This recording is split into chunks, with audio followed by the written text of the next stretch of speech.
불교 강의를 설해 주실 능인 스님께 삼배를 올리겠습니다.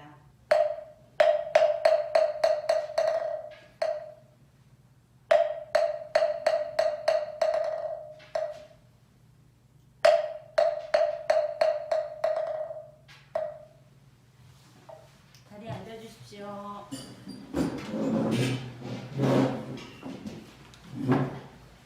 잠시 입정해 드리겠습니다.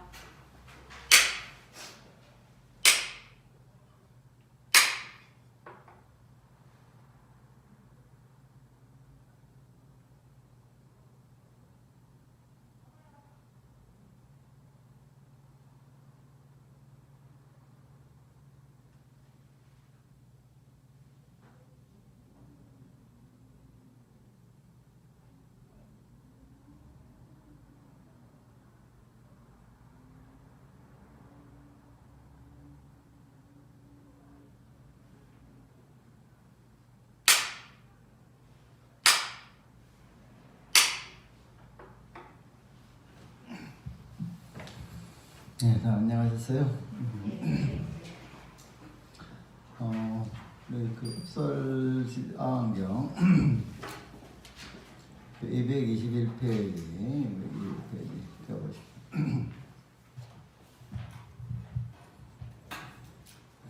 저번 그 시간에 소금의 비유경에 대해서 이제 그런 그 이야기를 했었죠. 소금의 비유경이라고 하는 것이 왜 의미가 이제 중요한가 하면은, 가령 우리가 그 업에 대해서 이야기를 하고 업에 대해서 공부를 할 때,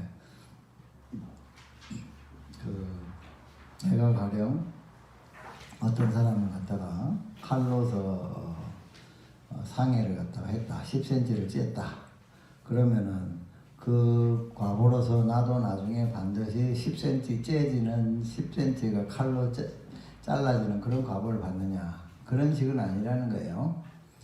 다만 그 사람을 갖다가 해하려고 하는 그러한 마음을 가졌었기 때문에 거기에 관련이 있는 그러한 그 과보를 받는다. 그리고 그러한 것을 갖다가 받는 데 있어서의 그 결과, 괴로움이라고 하는 것은 반드시 똑같은 것은 아니다는 거죠. 무엇에 따라서 틀려지냐 하면은 자기의 어떤 대비에 따라서, 그 사람의 상황에 따라서 달라진다는 거죠. 예를 들어서 내가 과연 내가 가령 그 100만 원을 빚을 졌다 했을 때 그 100만 원의 빚은 큰 것일까요? 작은 것일까요? 나의 상황에 따라서 큰 거일 수도 있고 작은 거일 수도 있어요. 내가 자산이 1000만 원이 좀 있다고 하면은 100만 원의 빚은 큰 문제가 아닙니다. 그렇지만은 내가 자산이 10만 원밖에 없다고 하면 100만 원의 빚은 큰 것이죠. 크다고 하는 것의 의미는 괴롭다는 거죠. 그것이 그래서 우리가 불교에서 이야기하고 있는 법들은 우리가 반드시 어떤 업을 지으면은 거기에 대한 과보를 받는다. 그러나 그러한 그 과보를 받는 것은 그 사람이 가지고 있는 상황에 따라서, 그 사람의 상황에 따라서 느끼는 것은 달라진다 하는 그런 내용이 되겠어요. 그래서 불교에서는 어떻게 이야기를 갖다가 하는가 하면은, 내가 가령 굉장히 어떤 나쁜 업을 지음으로 인해서 괴로움을 받게 되었다. 또 원인은 모르지만은 어쨌든 괴로움을 받게 되었다. 이렇게 했을 때 그 괴로움을 그냥 받는 것이 올바른 것이냐, 아니면은 그 괴로움을 갖다가 그 과보에 대한, 업에 대한 과보를 받는 것을 갖다가 좀 더 괴롭지 않게 만드는 것이 중요한 것이냐 했을 때, 염류경에서 가르치는 바는 뭐냐면은, 내가 그러한 그 업에 대한 과보를 받을 때 그것을 최대한도로 즐겁지는 않다 하더라도 나쁜 업을 과보를 받을 때 편안하게 좀 더 덜 괴롭게 받도록 그렇게 노력을 해야 된다.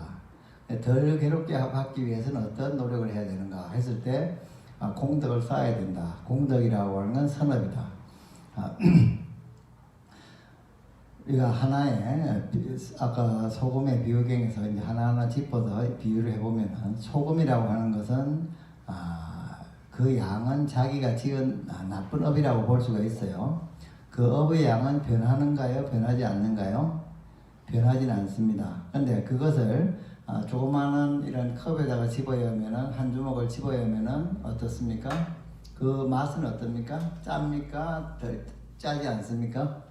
짜지요. 근데 그걸 갖다 큰 다라이에다 집어야면 어떻습니까? 짭니까? 짜지 않습니까? 안 짜죠. 그러면 안 짜다고 하는 것은 먹을만 하다는 거죠. 짜다는 것은 먹을만 하지 못하다. 먹을만 하지 못하다고 하는 것은 괴롭다는 뜻이고, 먹을만 하다고 하는 것은 견딜만 하다는 그런 뜻이에요. 그렇다고 해서 소금의 양이 바뀌었습니까? 안 바뀌었습니까? 소금의 양은 바뀌지 않았습니다. 업의 양은 바뀌지 않았어요.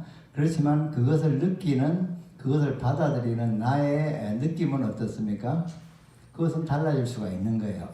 그래서 부처님께서 이야기하시는 바는 너네들이 어떠한 그 나쁜 업을 지어서 갖다 인지를 해야 된다. 괴로움이 생겼을 때. 그렇지만은 그것을 받아들일 때는 어떻게 받아들여야 되냐 하면은 덜 괴롭게 받아들여야 된다. 덜 괴롭게 받아들이기 위해서는 어떻게 되냐? 공덕을 지어야 된다. 선업을 지어야 된다. 계율을 지어 나가야 된다. 이런 얘기가 이제 이런 염류경에서 이야기가 되고 있는 겁니다. 그래서 여러분들이 아무리 나쁜 업을 갖다가 지어서 괴롭다 하더라도, 즉 그걸 갖다 다른 비유로 하자면은 지금 이번 생에서 살면서 굉장히 커다란 괴로움이 닥쳐왔다 하더라도, 예를 들어서 뭐 암이 걸려서 죽게 생겼다. 꼭 한다 하더라도 그 사람이 반드시 그렇게 죽게 되느냐? 그건 아니다는 거죠. 그 사람이 하는 바에 따라서 달라질 수가 있다는 거죠. 치료를 어떻게 하느냐, 또는 그것이 업에 의한 것이라고 한다면은 어떻게 그 사람이 공덕을 짓느냐에 따라서 그 사람이 죽을 수도 있고 고생만 하고 살아날 수도 있고 한 변화가 있다는 거죠. 그래서 이 염류경의 비유는 우리들이 그러한 그 삶에 있어서의 그런 그 지혜를 이야기하는 그런 내용이 되겠어요. 그리고 또 이어서 우리가 이런 그 업을 갖다 지어가고 또 조심해 나가는 입장에서 그 업이라고 하는 것이 반드시 짓자마자 결과가 오느냐, 그것은 아니다는 거죠. 부처님께서 말씀하셨죠. 지금 지어서 이번 생에 지금 받을 수도 있고 다음에 받을 수도 있다. 또 이 생에 받을 수도 있고 다음 생에 받을 수도 있다. 그것은 시간적으로 차이가 있을 수가 있다 하는 그런 내용이 되겠어요. 그것은 뭐 마찬가지가 되겠어요. 우리가 나무를 갖다가 심으면은 6년생 나무는 인삼은 6년 있다가 과보를 갖다 받는 것이고, 또 다른 뭐 배나무나 사과나무나 이런 것들은 한 20년 정도 15년 정도 이렇게 돼야지 또 과실을 갖다 볼 수가 있잖아요. 그렇지만 또 3개월 만에, 상추 같은 것도 3개월 만에 또 그 과실을 갖다 받을 수도 있잖아요. 그죠? 이 세상의 모든 일이 그러하듯이 우리의 업의 그런 변화와 작용도 그와 같아. 그런 시간이 달리 받을 수가 있다. 그러니까 사람들이, 어리석은 사람들은 어떻게 생각하냐? 지금 지었는데 그 업의 과보를 즉시 안 받는다고 해서 즐거워한다. 그리고 그 다음에는 뭘 하죠? 계속해서 나쁜 업을 더 짓는다. 왜냐하면 과보가 없다고 생각하니까. 그렇지만 지혜로운 사람은 업을 갖다 지었다 하더라도 그 과보가 언젠가는 나타날 것이라는 것을 갖다가 알고서 미리 조심하고 미리 선업을 더 지어나가는 그러한 공덕행을 닦는다. 이런 내용이 되겠습니다. 그리고 221페이지에 보게 되면은 농부와 같은 마음으로 공부하라. 요거 하기 전에 220페이지 한번 중간에 한번 볼까요? 중간에 밑에서 둘, 넷, 여섯, 여덟, 12째 줄에 보면은 이른바 13째 줄, 14째 줄에 보면 어떻게 백냥의 빚을 졌으면서도 돈을 빌려준 사람에게 묶이지 않고 10,000냥에도 또한 돈을 빌려준 사람에게 묶이지 않는가. 이른바 빚을 진 사람은 산업이 한량이 없고 세력이 아주 크다. 그는 그렇기 때문에 비록 100냥의 빚을 졌다 하더라도 빌려준 사람에게 묶이지 않고 1000만냥의 빚에도 돈을 빌려준 사람에게 묶이지 않는다. 이것이 비록 100냥의 빚을 졌더라도 100냥의 빚을 졌다는 것은 나쁜 업을 갖다가 지었다는 거죠. 졌더라도 돈을 빌려준 사람에게 그 과보를 받을 것을 의미하는 거죠. 또 빌려준 사람에게 묶이지 않고 1000만냥의 빚에도 돈을 빌려준 이에게 묶이지 않는다는 것이다. 이와 같이 악업을 행한 일이 있는 사람이라 하더라도 악업을 지으면은 거기에 대한 과보가 있기 때문에 이야기를 하는 겁니다. 즉 그 악업을 지은 일이 있었으면은 그것이 괴로운 과보를 받게 되는 거죠. 행한 일이 있는 사람이라 하더라도 몸을 닦고 계를 닦으며 마음을 닦고 지혜를 닦으면 수명이 길어져 오래 살게 되어 괴로운 과보를 현세에서 받는다. 그러나 현재에 괴로운 과보를 받더라도 그것은 지옥에서 받는 것보다는 지극히 가볍고 작으니라. 부처님께서 이렇게 말씀하시자 여러 비구들은 부처님 말씀을 듣고 기뻐하며 받들어 행하였다. 그래서 이제 사람들이 어떤 사람들은 우리가 세상에 보게 되면은 단명하게 해서 태어나가지고 금방 죽는 사람도 있고, 또는 오래 살면서 즐겁게 사는 사람들도 있고, 오래 살면서 괴로움을 많이 받는 사람도 있는데, 그래도 오래 살면서 괴로움을 갖다가 많이 받는 사람들은 반드시 나쁜 인생이라고만 할 수는 없다. 왜냐하면 빚을 갖다 받아 마치는 과정이라고 이제 봐줄 수도 있으니까. 그래서 그걸 갖다가 만일 지옥에 가서 만나면 훨씬 더 큰 괴로움을 받게 될 것이다. 이런 그 이야기를 하고 있어요. 그 다음에 221페이지에 오면 농부와 같은 마음으로 공부하라 이렇게 되어 있어요. 농부와 같은 마음. 농부와 같은 마음은 아까 이야기했듯이 하나의 씨앗을 심었을 때 그 씨앗이 언제 틀 것인가. 그것은 농부가 어떻게 하느냐. 물을 잘 주고 하게 있으면은 물만 자꾸 주면은 빨리빨리 큽니까 안 큽니까? 그렇진 않죠. 때가 돼야지 크죠.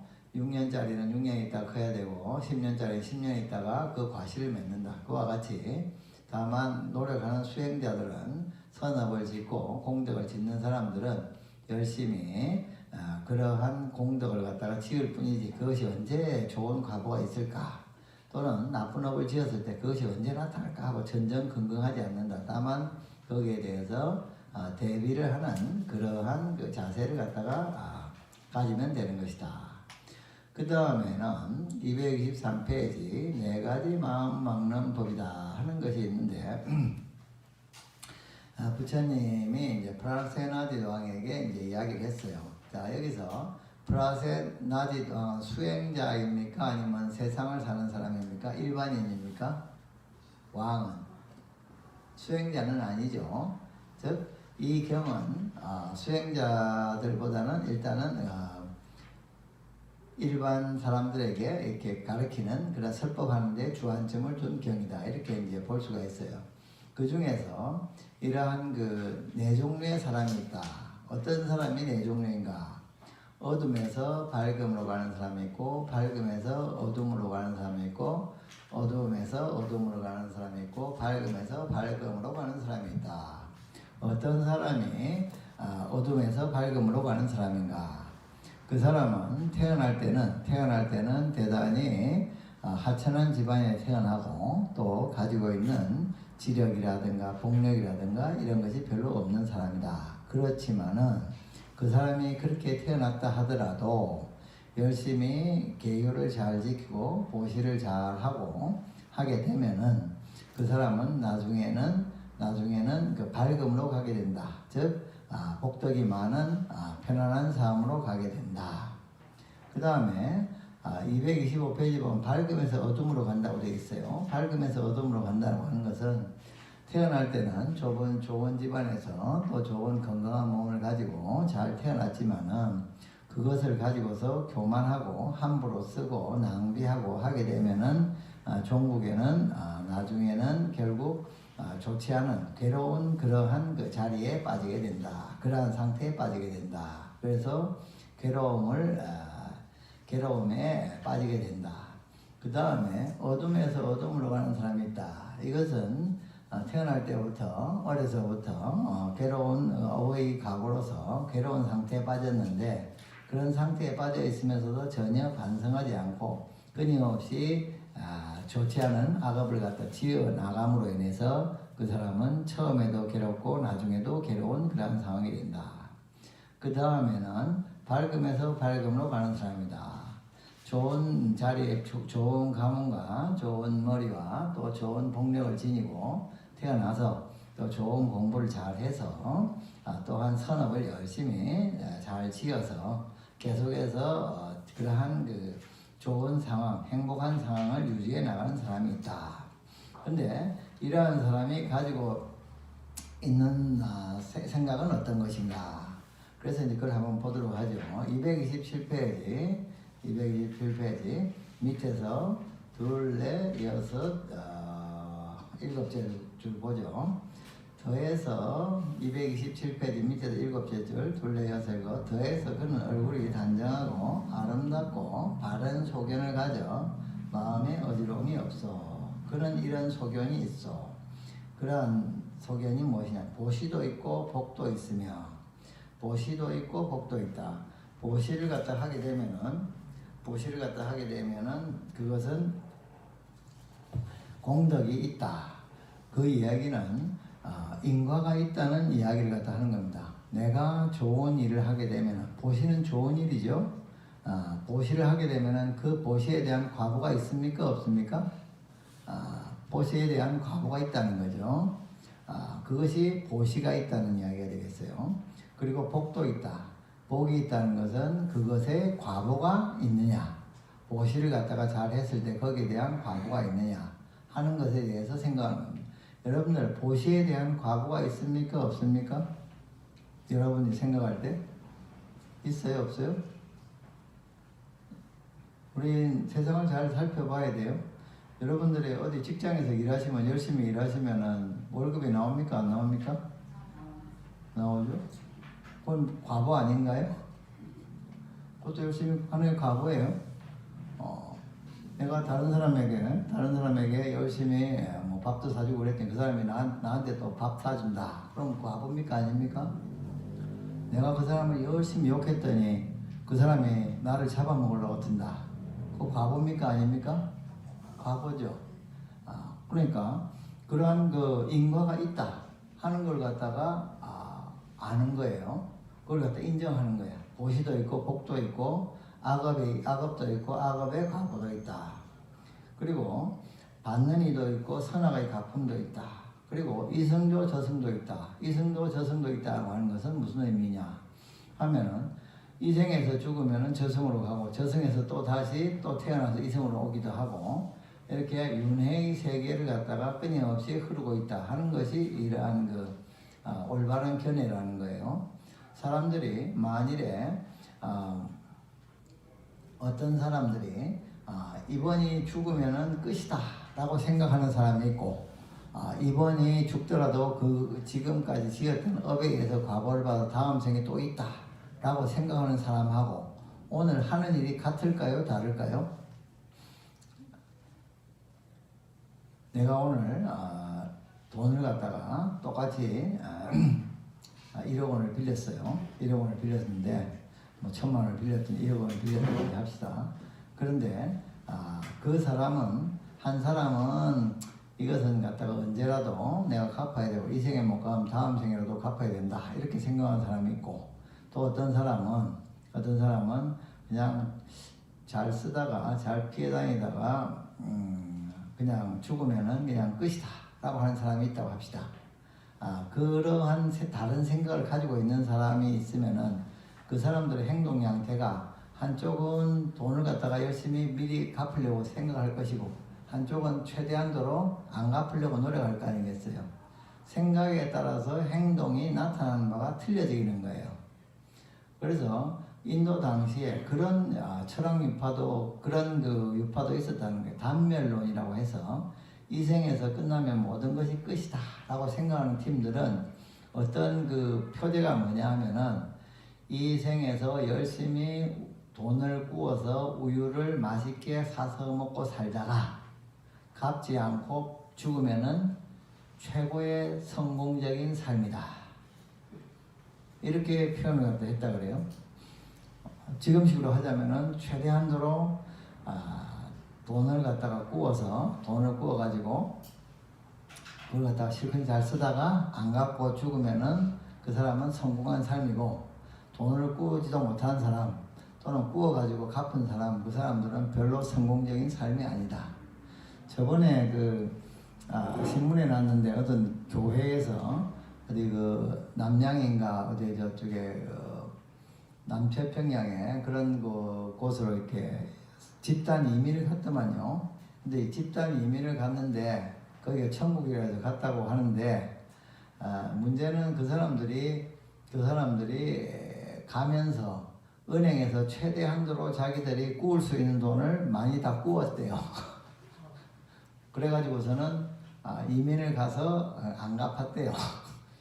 그러니까 그 사람들은 저기로 남태평양으로 도망가면은, 이민을 가면은 이제 돈을 갖다가 빌려도 안 갚아도 된다 이렇게 생각하니까 그쪽으로 이제 간 거예요. 말하자면 일종의 단멸론이에요. 한국에서 딱 끝나고 글로 가면은 이제는 앞에서 돈을 빌렸든지 말든지 그건 상관이 없다. 근데 이제 문제는 거기서 이제 계속 살고 있으면은 뭐 은행에서 그것 때문에 뭐 쫓아가지는 않겠지만은, 다시 이제 한국에 오게 되면은 어떻게 되겠어요? 신용불량자가 돼 있으니까 체크가 되겠죠. 그래서 다시 이제 추심을 당하고 그러겠죠. 그와 마찬가지로 내가 이 생에서 나쁜 짓을 한다 하더라도, 악업을 짓는다 하더라도 끝이다 라고 생각을 하게 되면은 최대한도로 많이 구울 것이고, 그러지 않고 이것은 반드시 갚아야 된다 하면은 덜 구울 거라는 거죠. 돈을 덜 꾼다는 거죠. 행동 양태가 틀려진다는 거예요. 그래서 바른 소견이라는 것이 대단히 필요하다는 거죠. 그래서 또 하나는 우리가 나이가 들면은 무엇을 갖다가 해야 된다고 생각하십니까? 나이가 들면은 죽을 날이 우리가 평균 수명이 한국 사람들은 한 90 몇 살, 80 몇 살 된다니까 평균으로 산다 치고 죽기 1년 전이 됐다. 88세가 끝이다 그러고 죽기 1년 87세가 됐다. 그러면 여러분들 1년 동안 뭐 하시겠어요? 여러분들이 생각에는 윤회를 갖다가 한다. 다음 생에 있다. 업에 대한 과보가 있다. 이렇게 생각하면은 연부를 하든지 선업을 짓든지 공부를 하든지 하겠죠. 그런데 이걸로 끝이다 라고 하면 어떻게 하겠어요? 모든 것이 끝난다 하게 되면 어떻게 생각하시겠어요? 될 대로 되라 하고 하겠죠. 그만큼 이성과 저성이 있다고 생각을 갖다 하는 것에 대해서 차이가 큰 겁니다. 올바른 견해를 가지냐 안 가지냐에 따라서 사람들의 삶의 크기가 틀려요. 가령 요즘에 이제 뭐 절에서 나이 많은 보살님들 갖다가 만나고 하게 되면은, 젊었을 때는 뭐 자식들을 위해서 열심히 기도 좀 하십시오 하고 공부도 하시오 이러는데, 나이가 많은 분들 만나면은 별로 할 얘기가 없어요. 그래서 이제 그러면 연부를 열심히 하십시오 그런다. 연부를 열심히 하는 건 뭐냐? 연부를 열심히 해서 남아함 잡을 열심히 해 극락세에 가시오 하는 그런 내용이 되겠단 말이에요. 근데 이 죽으면은 끝이다 라고 생각을 갖다 하고 극락세에 갈 것도 없다, 아무것도 모든 것이 끝이다 라고 생각하면 무슨 말을 해야 될까요? 무슨 말을 할 게 없이 그냥 당신 마음대로 살다가 나쁜 일 많이 하다가 그냥 편하게 살다 가시오 이렇게 이야기를 갖다 해야 될까요? 그래서 우리가 이성이 있고 저성이 있다라고 생각하는 것이, 또는 윤회의 길이 있고 업의 인고가 3세로 이어진다 이렇게 하는 가르침이 3세에 대한 인정과 또는 깨달음이 믿음 또는 깨달음이 대단히 중요한 이유가 여기 있는 겁니다. 요즘에 환경 문제에서도 그래요. 요즘에 이제 지구 환경이 이제 계속 오염이 돼가지고 지금 이 상태로 가게 되면은 100년 안에 이 문명이 유지가 안 된다. 거의 많은 사람들이 절멸을 할 가능성이 많이 있다라고 그냥 권위 있는 그런 많은 환경학자들이라든가 과학자들이 이야기를 갖다 하고 있어요.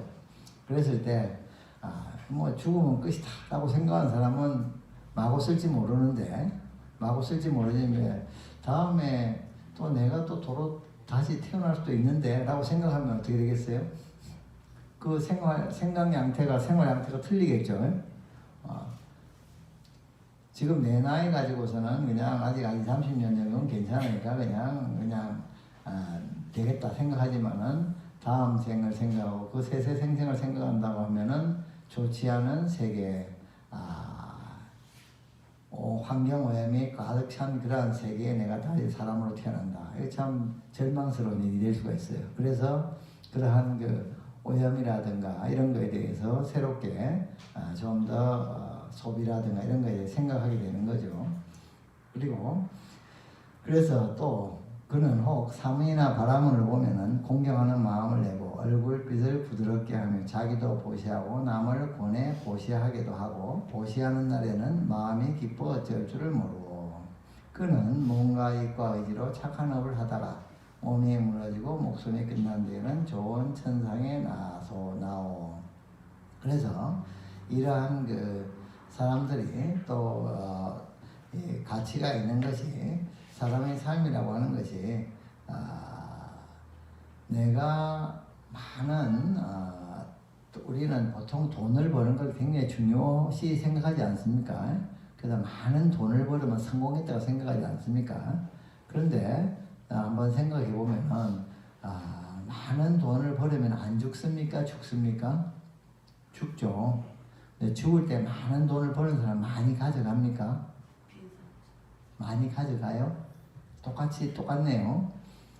빈손으로 못 가져가는 건 똑같아요. 그랬을 때 그러면은 그런다고 한다면은 내가 과연 돈을 버는 데에만 나의 모든 인생을 쓴다고 하는 것이 성공적인 삶일까? 한번 생각을 갖다 해볼 필요가 있어요.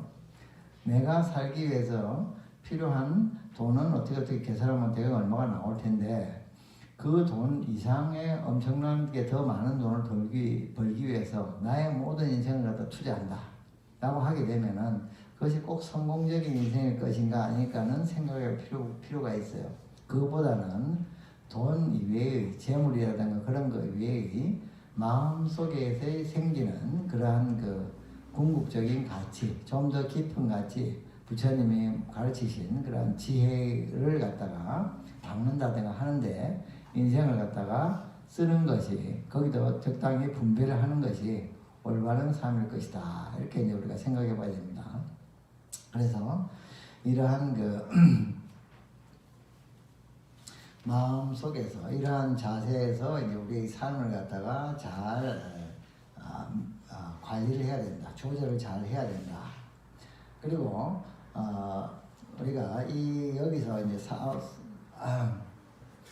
또 하나 230페이지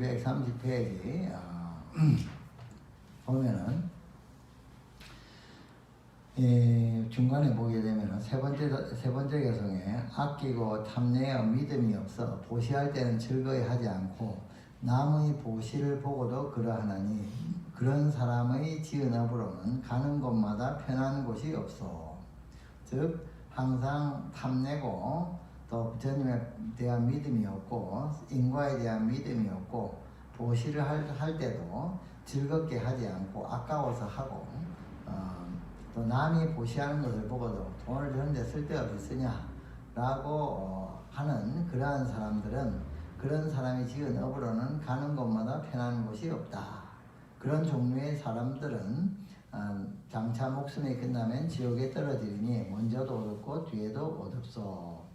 그래서 이 부처님께서 권하시는 밝음에서 밝음으로 가는 인생이라고 하는 것은 그런 보시를 잘하고 항상 십선업을 갖다가 잘 지키면서 십선업을 갖다가 잘 행하면서 공덕을 지어서 죽은 후에도 자신 있게 죽음을 맞이하는 그런 자세로 살 것을 갖다가 이제 권하고 있는 거예요. 그리고 우리가 이런 보시를 갖다가 할 때는 기분 좋게 해야 되겠습니까? 즐겁게 해야 되겠습니까? 아까워하면서 해야 되겠습니까? 즐겁게. 자, 보시를 하면 돈이 나간다. 재물에 대해서 이야기한다 할 때 돈이 나가는 건 같습니까? 틀립니까? 보시라 즐겁게 하거나 괴롭게 하거나 돈이 나가는 건 같죠. 그러면은 돈이 나간다고 하는 것은 재물이 나에게서 딴 사람에 간다는 건 똑같은데 그것을 즐거이 할 수도 있고 아까워하면서 할 수도 있어요. 그러면은 내가 즐거이 한 과보는 어떤 과보일까요? 어떤 결과가 있을까요? 또는 아까워하면서 한 보시는 어떤 과보가 있을까요? 부처님 당시에 법국에 보면 이런 비유가 있어요. 어떤 사람이 굉장히 부자인데 그 사람은 자기의 재물을 즐길 줄을 모른대요. 그 사람은 굉장히 부자인데 사는 것은 가난한 사람처럼 살아요. 그래서 그걸 갖다가 죽을 때까지 그렇게 살아요. 마차도 시원치 않고 먹는 것도 시원치 않고 밑에 있는 사람한테 돈 주는 것도 월급 주는 것도 조금밖에 안 주고 처자한테 돈 주는 것도 조금밖에 안 주고 그래서 아들 딸들도 다 거지같이 살게 만들고 그리고 자기는 돈을 갖다가 재산을 많이 모아놓고 그렇게 사는 사람이 있어요. 그것이 어떤 과보냐 했을 때 어떤 사람이 굉장히 큰 수행자한테 보시를 했어요. 보시를 해가지고 공덕이 많이 생겼어요. 그런데 그 사람이 보시를 하고 나서 아까워하는 생각을 가졌어요. 내가 괜히 보시했다. 근데 돌려받을 수는 없으니까 밥을 돌려받을 수 없으니까 그냥 아까워했어. 그리고 괜히 구시렁구시렁 됐어. 그런 것을 갖다가 한 사람들은 다음에 어떤 과보를 받느냐 하면은 그 사람이 보시를 한 과보는 받겠어요? 안 받겠어요? 받겠죠. 그 다음에 그 사람이 보시를 한 다음에 그것을 갖다가 기뻐한 사람은 기뻐한 것에 대한 과보를 받을 것이고 구실렁거린 사람은 그것도 업이죠. 아까워한 사람은 아까워한 그 마음도 업이에요. 그 사람은 어떤 과보를 받느냐? 지금 이야기했던 그런 것. 재산은 많이 있으되 그것을 즐기지 못하는 자기도 쓰지 못하고 남도 쓰지 못하게 하는 그러한 결과를 갖다가 얻는 상황을 갖다 받게 된다.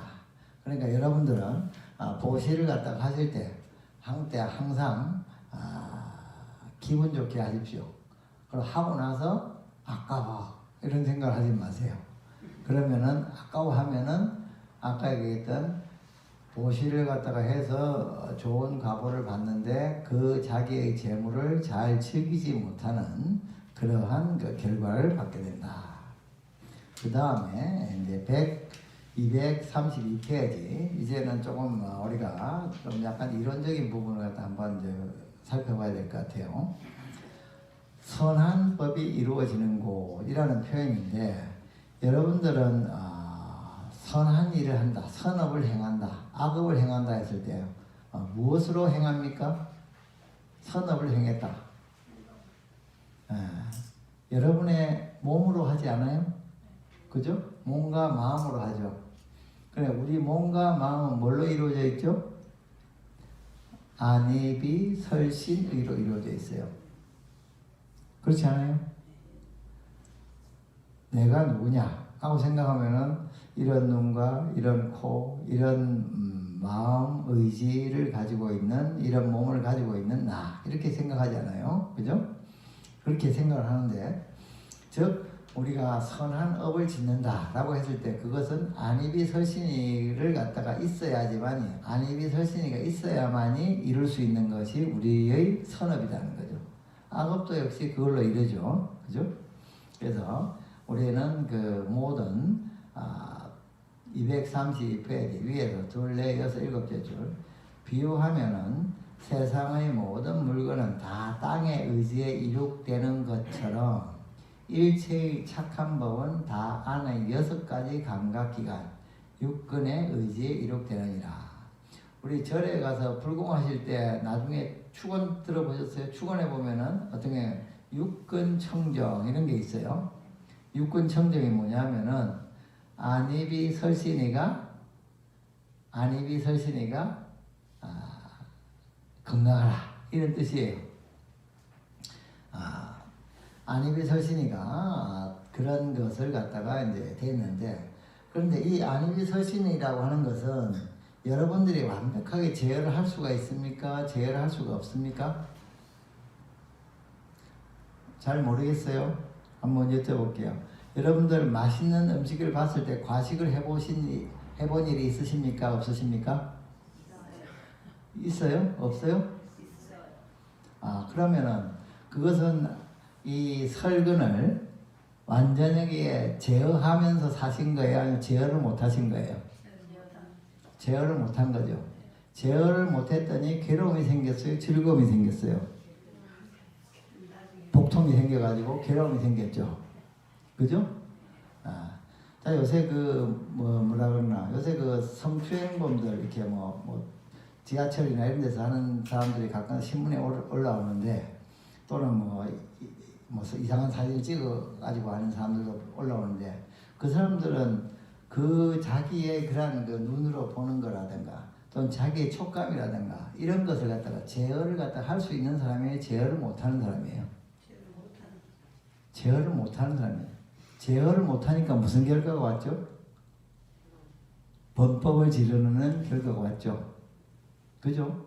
그래서 부처님께서는 모든 선법은 안위비설신의에 의해서 기반해서 일어난다. 그리고 그러한 것에서 선업을 잘 이루기 위해서는, 악업을 짓지 않기 위해서는 안위비설신의를 항상 제어하는 그런 노력을 해야 된다. 이렇게 이야기하시는 거예요. 그래서 이 233페이지 윗줄에서 보면은 6가지 감각기관을 항복받지 않고 굳게 닫지 않으며 지켜서 보호하지 않고 잡아 가지지 않으며 닦아 익히지 않으면은 오는 세상에 반드시 괴로움의 과보를 받을 것이다.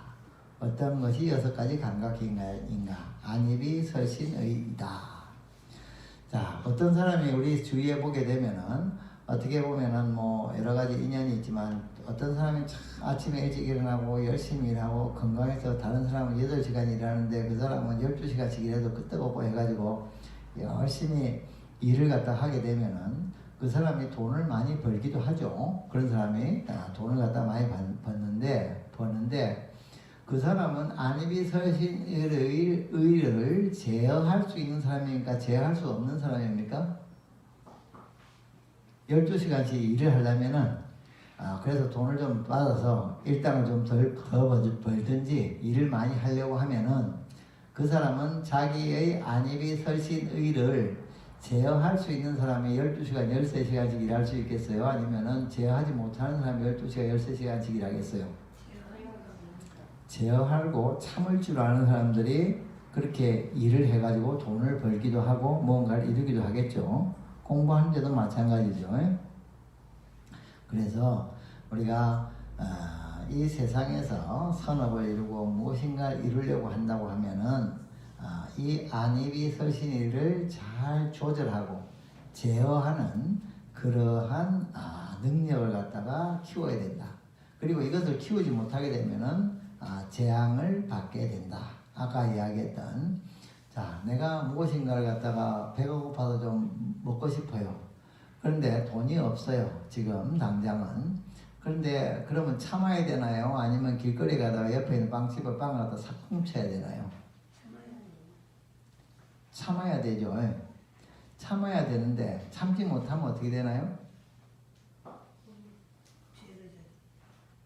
돈법을 저지르게 되죠. 그래서 거기에 대한 과보를 또 받게 되죠.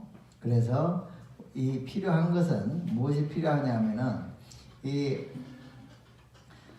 우리 사람들이 행복하게 살기 위해서는 안위비설신의를 제어하는 그러한 능력, 그러한 수행, 이런 것을 갖다가 해야 된다.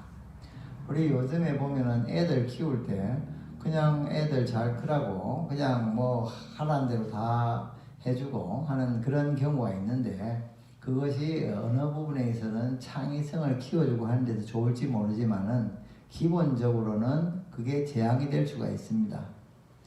막 먹고 이건 몸에 나빠 먹지 마라 하는데도 막 먹고 지금 요즘에 그 유명한 연예인들이 뭐 마약 같은 것들 하고 하는 것들도 그 사람이 안이비설신이를 제대로 제어하는 사람들입니까? 제어하지 못하는 사람들입니까? 제어하지 못하는 사람. 제어하지 못하니까 어떻게 되죠? 범법자가 됐죠. 범법자가 되면서 그동안 이루었던 모든 것을 다 날리게 되죠. 그래서 부처님께서는 행복하고 싶으면은 안이비설신의를 제어하는 그런 노력을 해 나가야 된다. 그런 수행을 하세요. 그래서 항복받아야 된다. 이렇게 표현하고 있어요. 그러면서 235페이지 한번 보실까요? 235페이지 계속 눈으로서 저 빛깔을 보면 마음에 맞고 맞지 않은 것 있겠지만 마음에 맞아도 욕심을 내지 말고 마음에 안 맞는다 미워하지도 말라. 이것이 이제 지금 수행입니다. 수행법이에요. 늘 생각을 그렇게 하라는 거예요. 귀로서 저 좋은 소리 들으면 듣기 좋고 좋지 않은 것 있겠지만은 듣기 좋은 것만 좋아해 집착하지 말고 들을 만한 것이 못 된다. 싫어하지 말라. 집착과 싫어함은 두 개 다 그 집착의 양면이에요. 좋아하는 것과 좋아하는 것은 싫어하는 것은 이것은 똑같은 이야기입니다. 또 코로서 냄새를 맡아보면 향기롭거나 더러운 것 있겠지만 향기로움과 더러움에 마음을 평등히 가져 욕심내지 말고 언짢아 하지도 말라. 먹는 여러 가지 음식에도 맛있는 것도 있고 맛없는 것도 있겠지만 좋은 맛에도 탐욕 내지 말고 나쁜 맛이라 많이 싫어하지 말라. 그래서 우리가 너무 좋은 것만 막 찾고 싫은 것은 굉장히 버려버리고 하는 그런 그 행동을 갖다 하게 되면은 그것이 괴로움의 원인이 된다. 요즘에 그 보면은 쇼핑하는 데 있어가지고 쇼핑하는데 쇼핑 중독에 걸린 사람들이 있죠. 그 사람들과 마찬가지예요. 일종의 이 안이비설신이가 제어가 안 되는 상태예요. 그렇게 제어가 안 되니까 어떻게 됩니까? 쇼핑을 막 하고 그 다음에 어떻게 하죠? 신용불량자가 되거나 아니면 쇼핑을 하고 그 다음에는 어떻게 하죠? 반품을 열심히 해요. 반품을 열심히 하면 그 다음에 어떻게 되죠? 블랙리스트에 올라가죠. 그래서 자기가 다음에 사고 싶은 거를 살라고 해도 그쪽에서 안 팔아. 안 팔으니까 또 더 큰 괴로움을 갖다 받게 되는 거예요. 그래서 이 안이비설신이를 잘 제어하지 않게 되면은 큰 괴로움이 온다. 우리 주위에서들도 요즘에 뭐 다이어트 이런 것들이 굉장히 많이 이야기가 되고 있지만 다이어트도 마찬가지예요. 이런 그 안이비설신이를 설근을 갖다가 제어하지 못하다 보니까 그러한 그 몸의 체중이 좀 늘어나게 되고 체중이 늘어나다 보니까 관절도 나빠지고 간도 나빠지고 위장도 더 문제가 생기고 그래서 병고의 괴로움에 시달리게 되는 거죠. 그래서 이 불교에서는 이 안이비설신의를 잘 제어하는 사람을 갖다가 큰 대자를 써서 대인이라고 그래. 대인이라고 그래. 여러분들이 요새 그 공무원이라든가 또는 뭐 다른 사람들 전부 다 법률에 위배되는 상황에 올라서 좀 신문에 오르내린 사람들이 다 무엇인가 이 안이비설신의를 제어를 잘 못하다 보니까 그런 그 불행을 갖다 자초하게 되는 거예요. 그래서 우리가 이 안이비설신의를 잘 제어하게 되면은 행복의 원인이 된다 하는 것 갖다 좀 생각하셔야 되고 그 다음에는 이러한 우리가 악을 저지르게 되는 것도 무엇 때문이냐 하면은 이 안이비설신의를 제어하는 능력이 없게 되면은 악업을 저지르게 돼요.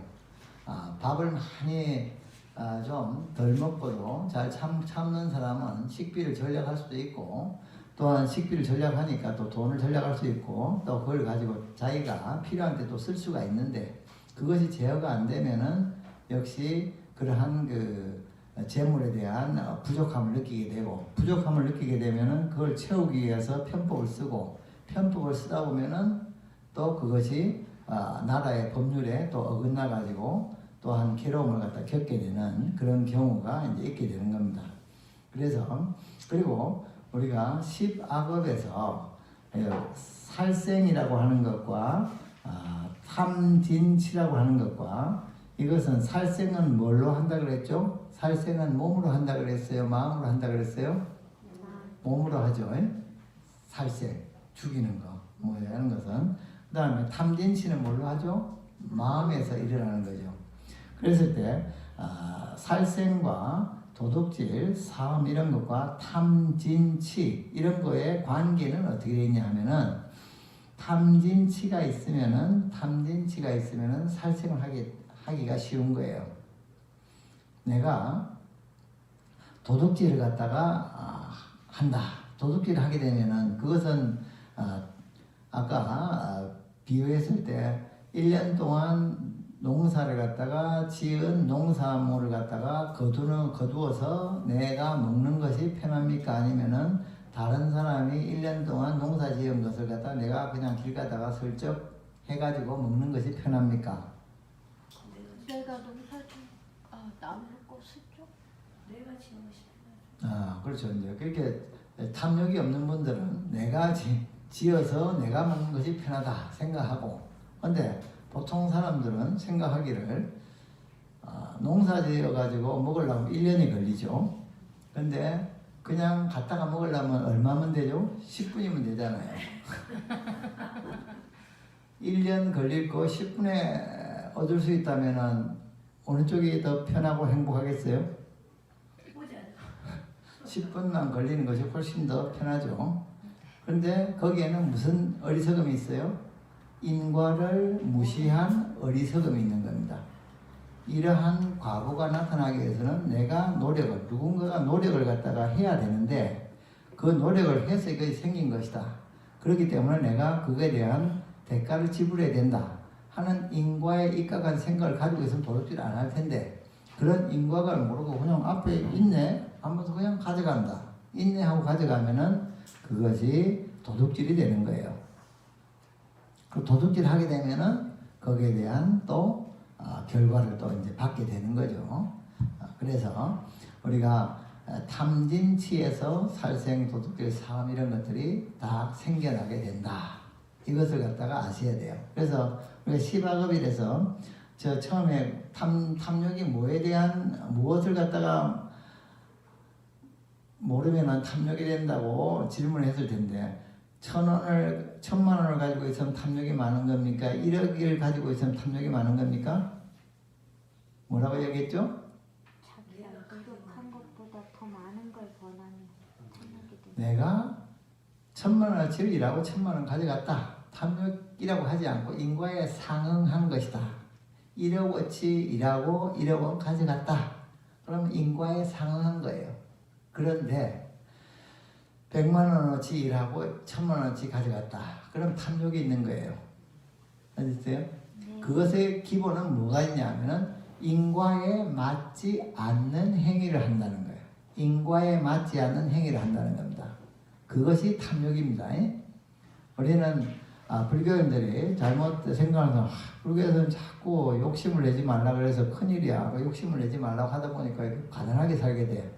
이렇게 생각을 하는 사람이 있는데 그 사람은 대단히 불교에 대해서 이해를 갖다 제대로 못한 거예요. 뭐를 이해를 못했냐? 인과를 이해를 못한 어리석음이 있는 사람입니다. 1,000만 원을 가지든 1억을 가지든 100억을 가지든 1,000억을 가지든 지가 정당하게 노력해가지고 노력을 해서 그 과거를 갖다가 가지고 가게 되면은 그 사람은 그냥 의욕이 많다, 발언이 크다 이렇게 이야기해야 되지 탐욕이 많다 이렇게 이야기할 수는 없는 거예요. 단지 돈 1,000원을 갖다가 가지고 간다 하더라도 공짜로 1,000원을 가지고 가려고 하면은 그 사람은 탐욕이 있는 거예요. 그 사람이 1,000원을 주려고 1,000원 가져간다. 아무 탐욕이라고 이야기하지 않습니다. 인과에 상응할 뿐이다. 그래서 우리는 그러한 생각을 모든 그러한 가르침 속에 밑에서 인과에 대한 이해와 인정과 깨달음 요것이 필요한 거예요. 이것이 없어지게 되면은 탐욕도 하고 살인도 하고 도둑질도 하고 싸움도 하고 뭐 거짓말도 하고 욕도 하고 그렇게 하는 거예요. 근데 그런 걸 갖다가 하게 되면은 거기에 대한 이 세상에는 반작용이 있다 없다? 반드시 있다. 그 반작용은 괴로운 것이다? 즐거운 것이다? 괴로운 것이다. 괴로운 것이다. 그런데 우리는 행복하게 살기를 원한다? 괴롭게 살기를 원한다? 행복하게 살기를 원한다. 행복하게 살려면은 그럼 10악업을 지어야 된다? 안 지어야 된다? 안 지어야 된다. 이것이 부처님의 가르침입니다. 10악업을 지으면서 편안하게 살자. 그런 건 이루어지지가 않습니다. 왜냐하면은 이치에 어긋나지가 않으니까. 요즘에 어떤 그 기후학자들이 그런 얘기를 하더라고요. 지금 이대로 가게 되면은 지구의 온도가 한 2, 3도 정도 오르고 2, 3도 정도 오르게 되면은 이제 모든 그 식량 생산이라든가 모든 것들이 달라지고 또 태풍이라든가 이런 것들이 초대형으로 일어나고 해가지고 사람들이 계속해서 다 그걸 한대요. 그런데 그런 그 기후를 갖다가 기온을 덜 올리려고 하면은 방법이 하나밖에 없대요. 탄소를 배출을 덜 해야 된대요. 근데 탄소 배출을 덜 하려고 하면은 석탄 발전소라든가 뭐 이런 그 기름이라든가 이런 걸 덜 써야 된답니다. 근데 그걸 덜 쓰려고 하면은 아무리 깨끗하게 하려고 해도 거기엔 또 에너지가 들어가기 때문에 방법은 딱 하나밖에 없대요. 사람들이 전기를 덜 쓰는 수밖에 없답니다. 전기를 덜 써야만이 탄소가 덜 배출되고 덜 배출돼야지 이 문명이 유지가 된다고 이야기를 하는데 거기서도 그런데 사람들은 그런 그 인과를 명확하게 과학자들이 그냥 이야기를 해요. 이야기를 하는데 그걸 갖다가 우리는 받아들이기가 싫은 거예요. 왜냐하면은 괴로워. 전기를 덜 쓰는 것이 괴로워. 물을 덜 쓰는 것이 괴로워. 그러다 보니까 이제 지금은 계속해서 이제 그쪽으로 흘러가고 있는데 이 역시 그 인과의 입장에서 인과를 갖다가 무시하고서는 결국에는 괴로움을 받게 되는 큰 사이클도 우리 주위에서 돌아가고 있다. 이런 것도 느낄 수가 있어요. 그래서 어쨌든 큰 사이클은 큰 사이클이고 또 작은 사이클 속에서도 우리는 우리의 행복을 위해서 계율을 잘 지키고 십선업을 잘 지켜야 된다.